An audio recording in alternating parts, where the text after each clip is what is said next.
I ran for president to rebuild the backbone of the middle class, this country. That's the backbone. To build an economy from the bottom up and the middle out, and make sure the economy was stronger than it was before the pandemic. Since I came to office, that's what we've done. Historic vaccination efforts that saved lives, helped our economy recover from the lost jobs during the pandemic. 10 million jobs created, a record for any administration at this point in the presidency. 3.5% unemployment, 50-year low, 50-year low. 700,000, nearly 700,000 manufacturing jobs created, with companies investing billions of dollars to build industries of the future here in America. Proving that made in America is no longer just a slogan. We're rebuilding our roads, our bridges, our ports, our airports. We're delivering clean water, high-speed internet to every American. And the price of gas at the pump is coming down. It's down $1.20 this summer, and just this week, last week, it's fallen another 10 cents. And today we have further proof that we're rebuilding the economy in a responsible way. Today, my administration announced that this year, the deficit fell by $1.4 trillion, the largest one-year drop in American history, $1.4 trillion decline in the deficit. Let me repeat that, the largest ever decline in the federal deficit. Let me be clear. This record deficit reduction includes the cost of my student loan plan and everything else we're paying for. The deficit is down $1.4 trillion this year, even after accounting for 30 years of debt relief paid in advance. You know, this follows last year's drop of $350 billion in the deficit. And because we're making sure the largest corporations pay their fair share, cracking down on billionaire tax cheats and giving Medicare the power to negotiate lower drug prices in the future, just getting underway, which lowers one of the biggest costs that government and families have to pay. We'll reduce, because of that, the deficit another $250 billion over the next 10 years.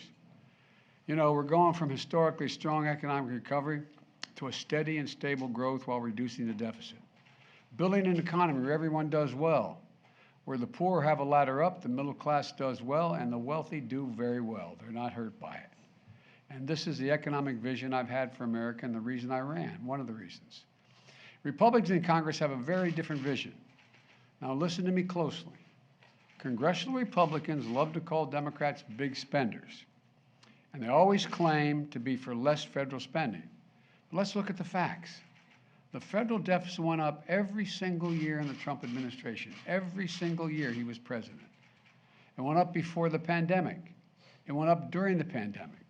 It went up every single year on his watch, the Republican watch. In fact, in 3 years before COVID hit, the deficit ballooned by another $400 billion. They're the facts. And one big reason for that is Republicans voted for a $2 trillion tax cut, a Trump tax cut, which overwhelmingly benefit the wealthy and the biggest corporations. And that racked up the deficit significantly. On my watch, things have been different. The deficit's come down both years that I've been in office. And I just signed legislation that's we're going to reduce it even more in the decades to come. Now, Republicans in Congress are doubling down on their commitment to explode the deficit again. Just this week, it's hard to make this stuff up.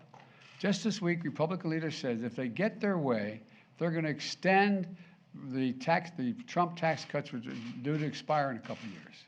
Extend them.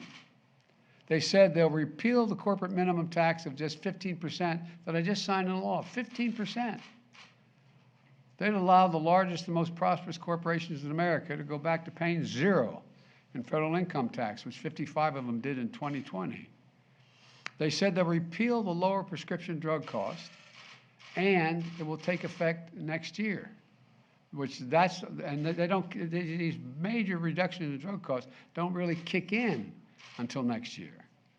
If Republicans repeal it, it's going to raise costs to millions of seniors, and the cost to the federal government will be billions of dollars. Put it all together, the Republican plan would add about $3 trillion to the deficit. $3 trillion. That's their plan. That's what they did under my predecessor, and that's what they intend to do again. Adding another $3 trillion to the deficit is reckless, it's irresponsible, and it would make inflation worse. For Americans, the deficit could not be clearer. We don't have to take my word for it, what they're for. They've laid out a plan and they laid out very clearly. Congressional Republicans say, and you all know this, their number one priority is to repeal the Inflation Reduction Act. Now here's what that means. If they get their way, the power we just gave Medicare to begin to negotiate lower prescription drugs goes away, gone. If they get their way, the $2,000 cap on prescription drug costs, which takes effect next year, maximum any senior would have to pay no matter what their drug costs are, would be $2,000, goes away, gone. The $35 a month cap on insulin, which takes effect next year, folks on Medicare, gone. The savings on health care premiums of $800 a year for millions of Americans under the Affordable Care Act, gone. And of course, they're still determined to repeal the Affordable Care Act, which means an end to the protections for tens of millions of people who cannot afford health insurance because they have a pre-existing condition. Let's remember that. We're talking about millions of people will lose their health insurance because they do not have a way to get it because they have a pre-existing condition. That's gone as well. And they're doing everything they can to get gas prices. We're doing everything we can to keep gas prices down. The Republicans are against it all. And it's all part of the trickle-down mentality that says it doesn't matter what's happening on Main Street as long as Wall Street's feeling good. One more thing. If you're worried about the economy, you need to know this. The Republican leadership in Congress has made it clear. They will crash the economy next year by threatening the full faith and credit of the United States for the first time in our history, putting the United States in default unless we yield to their demand to cut Social Security and Medicare. You heard that one, right? You all heard them say that. That's what they're saying. Let me be really clear. I will not yield. I will not cut Social Security. I will not cut Medicare, no matter how hard they work at it. Folks, we know what the Republicans in Congress will do if they regain power. They're telling us, they're being straight up about it. They're going to repeal lower prescription drug prices, I just signed into law, and raise drug prices. They're going to cut Social Security and Medicare. They'll pass massive tax cuts for the wealthy, make them permanent, but they're not now, the individual tax cuts. They'll threaten the very foundations of the American economy if we don't meet their demands. And they talk about inflation. Everything they've proposed or are proposing will make inflation worse. Everything they're proposing will make inflation worse. Let me close with this. Over the last few years, we've faced some of the most difficult challenges in our history, both at home and abroad. But we're making real progress. We just have to keep going. I know we can. For everything we've been through, I've never been more optimistic about America's future. We just have to remember who we are. We're the United States of America.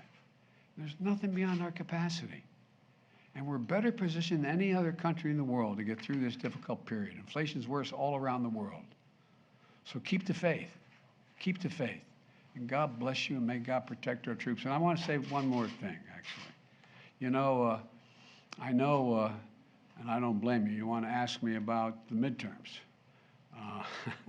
And here's what I think. It's been back and forth with them ahead, us ahead, them ahead, back and forth. And the polls have been all over the place. I think that we're going to see one more shift back to our side in the closing days. And let me tell you why I think that. We're starting to see some of the good news on the economy. Gas prices are down sharply in 46 of the 50 states because of what I've been doing. We're moving in the right direction. There's more to come. State unemployment today, state unemployment, was all-time lows in 11 states, and 17 states have unemployment rates under 3%. The new deficit numbers, it's a record decrease. It's never happened before. The election is not a referendum, it's a choice. It's a choice. And the Republicans can criticize my economic record, but look at what I've inherited and what I've done, and look at what they're offering. They want to double down on the Trump tax cuts for the wealthy, make them permanent because they're going to expire in 2025. They want to send jobs overseas where big corporations can, in fact, pay lower wages, increase their profits. And these are tax cuts that give most benefits to billionaires and wealthy corporations. And let's get specific. They want to abolish the 15%. 15%, what a terrible thing to ask a corporation to pay. 15% tax that I insisted that those 55 corporations who made $40 billion and didn't pay a red cent, they now, my God, they got to pay 15%. If Republicans get their way, the deficit is going to soar, the tax burden is going to fall on the middle class, and Republicans are working really hard. And this is what kind of, I have to admit, every once in a while they surprise me. They have three, not one, not two, three plans to cut Social Security benefits. 3 plans. They're not going to stop there. They're going to do big pharma's bidding to repeal my plan to allow Medicare to negotiate prescription drugs prices. We pay the highest in the world. And in doing so, it's going to raise drug prices. And they're going to raise big pharma's profits. They're doing fine, big pharma. They're not hurting at all. And they're going to raise your health insurance premiums. It's mega, MAGA trickle down. Mega, MAGA trickle down. The kind of policies that have failed the country before and will fail it again. And it'll mean more wealth to the very wealthy, higher inflation for the middle class. That's the choice we're facing. That's why I think that we're going to do just fine. Thank you. On the debt ceiling? On the debt ceiling, do you support the permanent repeal of the debt ceiling, sir? The permanent repeal of the debt ceiling? What do you mean? Limit? Yes. You mean just say we don't have a debt limit? No debt limit. No. That'd be irresponsible. On Ukraine, Mr. President, we have you have the means and the midterms, will to last night continue you supporting Wait, Ukraine. well, let's get one at a time, okay? Thank you, sir. So you heard the Republicans. You have the means and the will to continue supporting Ukraine. Yes, because if we support Ukraine, we're supporting all of Europe. We're supporting NATO. Do you think that Mr. Putin decides he's just going to deal with Ukraine and that's the end of it? No, I don't understand the threat that they're saying they may have to stop funding the Ukrainians in their war against this brutal dictator. Yes, last one. On the midterm, sir, last night you said you need 53, not 51 votes to pass your agenda. I'm just getting greedy. What did you mean by that? Were you referring to Manchin and Sinema? No, I just think the more we have, the more certain. 51 just gives me one more. I'd like to have 3 more. It'd make it a lot easier. Thank you very much.